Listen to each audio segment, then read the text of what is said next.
waaw ñu ngi ak le président Matar Gueye Matar ñu ngi leen nuyu. waaw maa ngi leen di fay Padoa TV di rafetlu seen liggéey et je suis très heureux bi ma gisee seen présence ci lancement wu activité culturelle yi nga xam ne ASC mi ngi koy def saison 2023 à savoir l'organisation du feu de joie bi nga xam ne ni organisé nañ ko tey gis yéen ñëw def ko en direct sur vos plateformes digitales et ngeen jël ay vidéo jël ay images jël ay interviews kon donc yéen a ngi def la promotion des ASC dans la commune on vous remercie sur ça.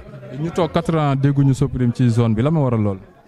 waaw xam nga nawetaan dafa xaw a am lu spécifique te équipe bu cité yi des fois organiser fii nawetaan wala équipe nawetaan dafay compliqué bokkul ak ay Thiel yi nga xam ne nii depuis 74 wala Grand Médine nga xam ne nii équipe bi dafa nekk dans un quartier populaire cité yi dafa am particularité donc su fekkee les ressources humaines wala ñi nga xam ne nii dañoo jël recul wala dañoo bëgg a noppalu souvent bu ñu ko defee rek da ngay gis ni équipe bi day am benn genre break wala année sabbatique léegi nag yàlla dogaloon na ni peut-être que Covid bi mu fi jaaree ak voilà 2 ans 3 ans yoo xam ne joué wuñ ko Soprim est venu année bi ni day compétir et ci compétition boobu noonu dafa am ay touches yu bëree bëri yoo xam ne nii équipe bi ñu àndal di ko liggéeyal à savoir notre comité directeur ñoo ngi koy def ci wàllu culture parce que ñun focus bi ñu gën a def dañuy développer les activités socio-éducatives socio-culturelles en parallèle avec le football certes c'est l'équipe qui tire dëgg la mais dañoo war a développer yeneen aspects yi à savoir la culture l'éducation la santé xam nga le cadre de vie yooyu yëpp am nañ ci ay programmes yoo xam ne nii dañ koo bëgg a dëxëñ ci weer di ko dérouler tey feu de joie la ñu lancé nos activités culturelles. Après-demain, le 27, Inch'Allah, on sera au terrain de basket pour organiser une journée de dépistage du diabète, dépistage du HTA, qui est une hypertension artérielle, dañuy def tamit vaccin contre le col du cancer de l'utérus pour les jeunes filles de 9 à 14 ans. Dañuy def aussi tamit vaccin Covid-19. Bu ñu jógee ci loolu dañuy jouer le lendemain notre premier match di ñaan yàlla mayuñ ci ndam parce que dañoo bëgg def benn retour marquant jël 3 points contre ASC Jàppo. Bu ñu jógee ci loolu tamit ñu ngi projeté dans une semaine organiser tamit journée de reboisement. Bu ñu jógee ci loolu dañuy organiser tànn béer bu mag a mag. Bu ñu jógee ci loolu tamit bëgg nañu organiser la journée de l'excellence wala tuddee ko Supreme Award nga xam dañuy primer récompenser les dignes fils de la cité, à savoir le délégué de quartier, l'imam, le président de l'APLOSIS, les bajenu gox, les associations de femmes ak képp koo xam ne nii acteur de développement nga pendant des années nga nekk au service de la cité.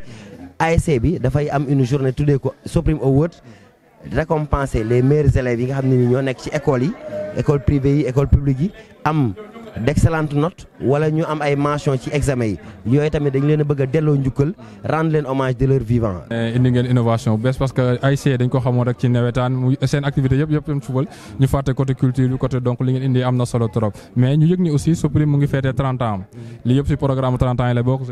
effectivement yàlla dafa dogal année bii ma doonee président 2023. dafa coïncider ak les 30 ans d'existence de notre ASC ndax ñu ngi créé ASC bi en 93 ren 2023 ASC bi am na 30 ans donc 30 ans ça se fait 30 ans du lu ndaw donc dañoo gis ni 30 ans yooyu noonu dañ ko war a marquer ak des activités culturelles dañ ko war a marquer avec des activités sportives dañ ko war a marquer ak yëngal-yëngu boo xam ne ni quartier bi dañuy sentir seul boo xam ne nii dinañ xam ni y a une association de jeunes bu fi nekk boo xam ne ni day regrouper tous les jeunes ba pare woo leen sur l'essentiel.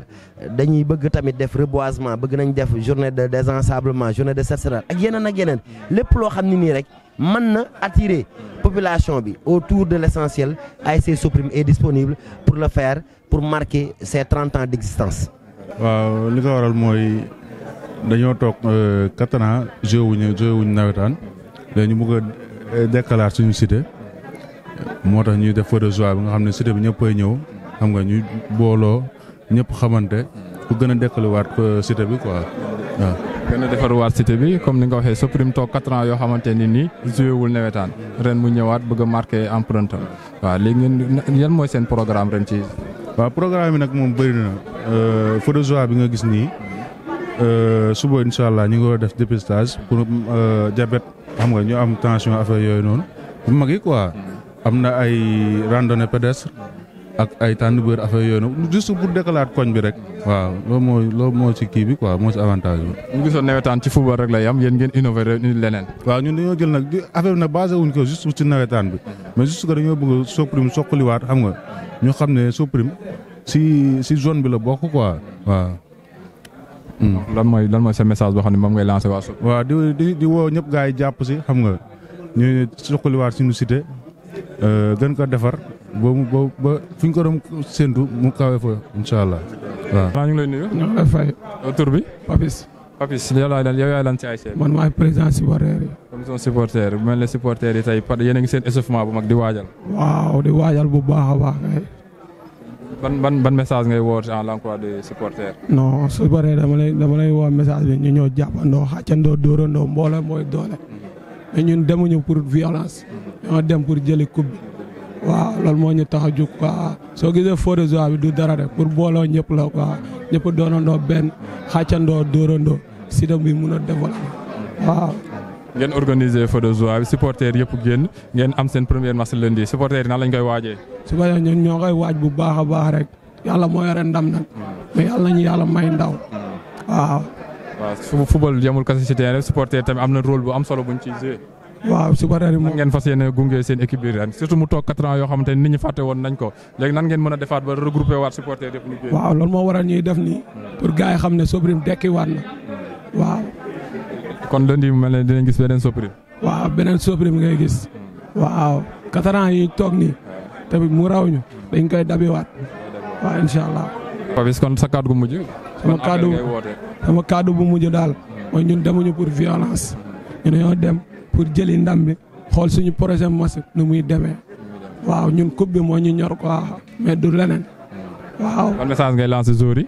joueurs yi suñ duggee si terrain bi dañ def fulla ak fayda waaw. yéen li leen war ci kaw di ngeen ko def. ñun lu ñu war si kaw dinañ ko def waaw. ngeen neexal ci kaw joueurs yi neexal ci suuf. dañuy neexal si kaw joueurs yi neexal si suuf ñu jëli ndam li indi ko Soprim feete ko incha allah. jërëjëf ñu jëli ndam li indi ko Soprim feete ko fii loolu moom mooy kàddu dégg nañ président commission culturelle bi ñoom ñi nga xamante ne ñoom ñoo organisé lii ak ki nga xamante ne moom mooy président commission des supporters donc ñoom ñëpp kenn ku nekk joxante rendez-vous lundi incha allah ci stade municipal bu Parcelles Assainies pour première sortie ASC Soprim ci saison bi jërëjëf.